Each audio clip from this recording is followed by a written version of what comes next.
दोस्तों, इतिहास में नजर डालें तो हमें अक्सर ऐसे सीक्रेट रेलिक्स या आर्टिफैक्ट्स के किस्से कहानियां सुनने को मिलते हैं जिनके अंदर सुपरनैचुरल पावर्स होती हैं। कुछ ऐसे सीक्रेट रेलिक्स जिनकी तलाश में लोगों ने अपना पूरा जीवन लगा दिया और कई रेलिक्स के लिए तो युद्ध भी हुए। आज भी दुनिया के अलग अलग हिस्सों में ऐसे चमत्कारी रेलिक्स मौजूद हैं जिनका इतिहास बेहद रोमांचक और रहस्यमयी है। आज के एपिसोड में हम कुछ ऐसे ही रेलिक्स के बारे में जानेंगे और देखेंगे कि क्या ऐसा कोई चमत्कारी रेलिक भारत में भी मौजूद है। तो एपिसोड को अंत तक जरूर देखिएगा। सबसे पहले बात करते हैं एक ऐसी रिंग की जिसके अंदर चमत्कारी शक्तियां मौजूद हैं। चार्ल्स द ग्रेट ईयर 742 में फ्रैंक्स के राजा थे। लोग इन्हें बेहद पसंद करते थे क्योंकि चार्ल्स काफी अच्छे स्वभाव के राजा थे जो लोगों के साथ न्याय करते थे। चार्ल्स के पैलेस के बाहर एक पिलर और बैल मौजूद थी। जो भी व्यक्ति उस बैल को बजाता था, चार्ल्स तुरंत उसकी बात सुनते और न्याय करते थे। कहा जाता है एक रात चार्ल्स डिनर कर रहे थे, तभी वो बैल बजी। राजा ने बाहर जाकर देखा तो बैल पर एक सांप लिपटा हुआ था। सांप ने राजा को देखा और पलटकर जाने लगा। राजा को लगा कि वो उन्हें कहीं ले जाना चाहता है। राजा उसके पीछे पीछे उसके नेस्ट तक पहुंचे। नेस्ट में कुछ अंडे रखे थे जिनके ऊपर एक जहरीला मेंढक बैठा था। राजा सांप की समस्या को समझ गए और उन्होंने सैनिकों से कहकर उस मेंढक को वहां से हटा दिया। दूसरी रात राजा डिनर कर रहे थे, तभी वो सांप उनकी टेबल तक जा पहुंचा। उसने राजा के सामने एक मैजिकल डायमंड रखा जो कि एक नागमणि थी। इसके बाद सांप वहां से चला गया। राजा ने उस मणि को एक अंगूठी में लगवा दिया और वो अंगूठी अपनी खूबसूरत पत्नी फेस्ट्रेडा को गिफ्ट कर दी। राजा नहीं जानते थे, लेकिन वो मणि चमत्कारी थी। जो व्यक्ति उसे गिफ्ट करता है वो साथ ही अपना प्यार और वफादारी उस इंसान को दे देता है। जैसे ही फेस्ट्रेडा ने वो रिंग पहनी, राजा उससे बहुत ज्यादा आकर्षित होने लगे। अब वो फेस्ट्रेडा को छोड़कर कहीं नहीं जाते और रानी के साथ ही समय बिताते थे। रानी अंगूठी के जादू को जान चुकी थी, लेकिन राजा को उन्होंने इसके बारे में नहीं बताया।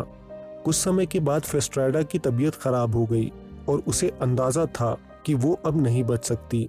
फेस्ट्रेडा नहीं चाहती थी कि उसके मरने के बाद राजा किसी और से शादी करे, तो उसने वो रिंग अपनी जीभ के नीचे रख ली और दम तोड़ दिया। फेस्ट्रेडा के मरने के बाद भी राजा पागलों की तरह उसे चाहते थे। उन्होंने फेस्ट्रेडा की बॉडी को अपने रूम में रखने का आदेश दिया। उस रिंग का जादू इतना था कि डेड बॉडी के सड़ने पर भी राजा को कुछ अजीब नहीं लगता था। मंत्री और सैनिक परेशान थे, तभी उन्होंने ट्यूरिप नाम के एक बिशप की मदद ली। राजा एक दिन बाहर गए थे, तभी ट्यूरिप ने जाकर वो रिंग उस कंकाल के अंदर से निकाल ली। वापस आते ही राजा को तेज बदबू महसूस हुई और उन्होंने फेस्ट्रेडा को तुरंत ही दफनाने का आदेश दिया। लेकिन अब वो रिंग ट्यूरिप के पास थी, इसीलिए राजा ट्यूरिप का साथ नहीं छोड़ना चाहते थे। वो हर जगह ट्यूरिप को साथ ले जाते और उसे अपने घर भी नहीं जाने देते थे। ट्यूरिप ने तंग आकर वो रिंग चैपल के लेक में फेंक दी। इसके बाद राजा उस लेक के मुंह में आ गए। वो उस लेक में घंटों समय बिताते और वहां से जाना नहीं चाहते थे। राजा ने लेक के किनारे एक कैथेड्रल बनवाया और मरने के बाद उन्हें वहीं दफनाया जाए, ऐसा आदेश किया। आज भी राजा का शरीर और वो जादुई रिंग वहीं मौजूद है। अगला सीक्रेट रेलिक इटली की नेपल्स सिटी के कैथेड्रल में मौजूद है, जो बेहद रहस्यमयी है। दोस्तों, इतिहास में जाएं तो इटली की बेनेवेंटो सिटी में सेंट जेनोरियस का जन्म हुआ। 15 साल की उम्र में वो बेनेवेंटो के प्रीस्ट बने। लोग उन्हें बहुत पसंद करते थे और वो अपनी आध्यात्मिक उन्नति करते हुए 20 वर्ष की उम्र में नेपल्स के बिशप बने। कुछ समय बाद एम्परर डायोक्लेटियन के राज्य में क्रिश्चियंस का परसिक्यूशन होने लगा। उस दौरान सेंट जेनोरियस ने क्रिश्चियंस को बचाने के लिए 1.5 सालों तक काम किया, लेकिन एक दिन उन्हें अरेस्ट कर लिया गया। एम्परर ने उन्हें और उनके साथियों को एक जलते हुए फर्नेस में डाल दिया। सेंट ने चमत्कार किया और फर्नेस की आग से भी वो सभी सलामत बच गए। इसके बाद एम्परर ने उन लोगों को अंधा कर दिया, लेकिन सेंट ने फिर चमत्कार किया और सब हील हो गए। अब एम्परर ने उनका सर धड़ से अलग करवा दिया। क्रिश्चियंस उनकी बॉडी को लेकर नेपल्स के कैथेड्रल पहुंचे, जहां उनकी बॉडी चमत्कारी रूप से इनकरप्टेड रही। उस बॉडी की वजह से प्लेग का और पास में फटे ज्वालामुखी का असर नेपल्स में नहीं हुआ। यूसीबिया नाम की एक महिला थी जो सेंट जेनोरियस की भक्त थी। उसने उनकी बॉडी से उनका सूखा हुआ खून निकालकर एक कंटेनर में रख लिया। ये कंटेनर एक चमत्कारी रेलिक है जो आज भी नेपल्स के कैथेड्रल में रखा हुआ है। ये ब्लड साल में 18 बार खास मौकों पर अपने आप लिक्विफाई होता है। इस फिनोमिनन को कई बार साइंटिफिकली टेस्ट किया गया है, लेकिन साइंस के पास इसका कोई जवाब नहीं है। मान्यता है कि जब जब समय आने पर यह ब्लड लिक्विफाई नहीं होता, तब कोई भारी आपदा होती है। उदाहरण के तौर पर यह खून ईयर 1559 में लिक्विफाई नहीं हुआ था, तब भारी सूखा पड़ा था। ईयर 1833 में कॉलेरा आउटब्रेक हुआ था।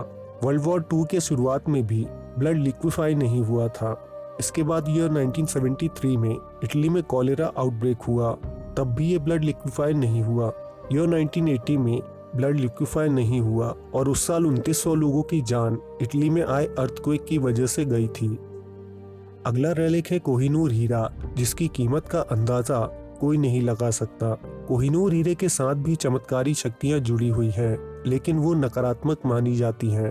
कहा जाता है लोगों ने इस हीरे को हासिल करने के लिए कई युद्ध लड़े और अपनी जान गंवाई, लेकिन ये हीरा जिसके पास भी गया वो बर्बाद हो गया। इसके इतिहास की बात करें तो हमें इस हीरे का नाम पहली बार तब सुनने को मिलता है जब नादिर शाह ने दिल्ली में अटैक करके इसे हासिल किया था। लेकिन इसके पहले का इतिहास जानने के लिए हमें हिंदू स्क्रिप्चर्स का सहारा लेना होगा। कहा जाता है भगवान सूर्य ने ये हीरा अपने सबसे प्रिय भक्त सत्यजीत को दिया था। एक दिन सत्यजीत से ये हीरा खो गया और इसका झूठा इल्जाम भगवान कृष्ण पर लग गया। कृष्ण ने ये हीरा ढूंढकर तुरंत ही सत्यजीत को वापस कर दिया, लेकिन सत्यजीत ने उनसे माफी मांगते हुए ये हीरा कृष्ण को ही भेंट कर दिया। क्योंकि इस हीरे की वजह से श्री कृष्ण पर झूठा आरोप लगा था, इसलिए ये हीरा भी उसी समय से श्रापित हो गया। माना जाता है यदुवंश का नाश भी इसी हीरे की वजह से हुआ था। यदुवंश के विनाश के बाद ये हीरा कहाँ गया कोई नहीं जानता, लेकिन 13th सेंचुरी में एक लेख लिखा गया जिसमें कोहिनूर हीरे का जिक्र मिला। इस लेख में लिखा गया कि जिसके पास ये हीरा होगा उसे तबाही का सामना करना पड़ेगा। 14th सेंचुरी में ये हीरा काकतीय वंश के पास था, जिनका राज्य और वंश दोनों ही कुछ समय में नष्ट हो गए। तुगलक वंश के राजा ने काकतीय वंश से ये हीरा छीन लिया था, लेकिन जल्द ही उनका विनाश भी हो गया। बाबर को इस हीरे के बारे में जानकारी थी और उन्होंने बाबरनामा में इसके श्रापित होने की बात लिखी है, लेकिन मुगल अपनी शक्ति के घमंड में इस श्राप को नजरअंदाज कर गए। शाहजहां ने जब इस हीरे को अपने सिंहासन में लगवाया था, तब मुमताज की मौत हो गई थी और शाहजहां को कैद खाने में डाल दिया गया। इसके बाद ये हीरा नादिर शाह के पास पहुंचा, जो इसे अफगानिस्तान ले गया। वहां क्रूरता से नादिर शाह की हत्या कर दी गई। इसके बाद ये हीरा महाराजा रणजीत सिंह के पास पहुंचा, जिसके कुछ ही दिनों बाद उनकी संपत्ति नष्ट होने लगी और उनकी तबीयत खराब हो गई। जल्दी उनका साम्राज्य नष्ट हो गया और अंग्रेजों ने उनका राज्य हड़प लिया। हीरे को इंग्लैंड भेज दिया गया, लेकिन जल्द ही इसका असर अंग्रेजों को दिखने लगा। पूरी दुनिया से अंग्रेजी हुकूमत का अंत हो गया, लेकिन अंग्रेजों ने इस हीरे के श्राप को नष्ट करने के लिए इसे 2 हिस्सों में बांट दिया था। आज ये हीरा इंग्लैंड के लंदन में मौजूद है। दोस्तों, अब बात करते हैं भारत में मौजूद एक चमत्कारी रेलिक की, जो शायद इन सभी रेलिक्स में सबसे ज्यादा शक्तिशाली है। दोस्तों, महाभारत के अंत में भगवान कृष्ण ने शरीर त्याग करने का फैसला किया।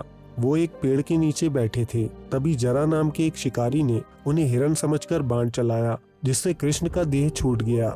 जरा को अपनी गलती का एहसास हुआ और उसने रीति रिवाज के साथ उनका अंतिम संस्कार किया। उनका शरीर तो जलकर राख हो गया, लेकिन उनका दिल जीवित इंसान की तरह धड़कता रहा। शिकारी उस दिल को देखकर बहुत खुश हुआ।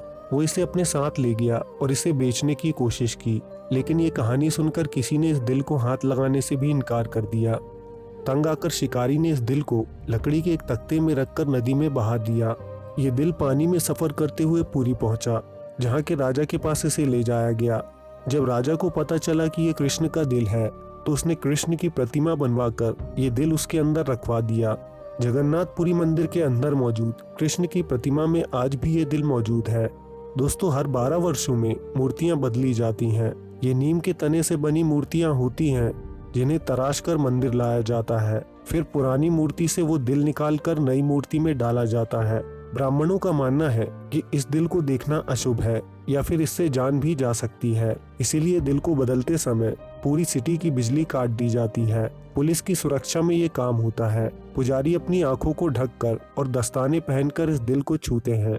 उनके अनुसार आज भी वो दिल हाथ में स्थिर नहीं रहता बल्कि धड़कता रहता है। इसे पुरी में ब्रह्म पदार्थ कहा जाता है। दोस्तों, ये सीक्रेट रिलिक्स एपिसोड का दूसरा पार्ट था। उम्मीद है आपको पसंद आया होगा। वीडियो को लाइक करके हमें सपोर्ट करें, कमेंट में अपनी राय दें और अगर आप चाहें तो हमारे चैनल को सब्सक्राइब करके बेल आइकन दबा सकते हैं। हम जल्द आपसे एक नए एपिसोड के साथ मिलेंगे। धन्यवाद।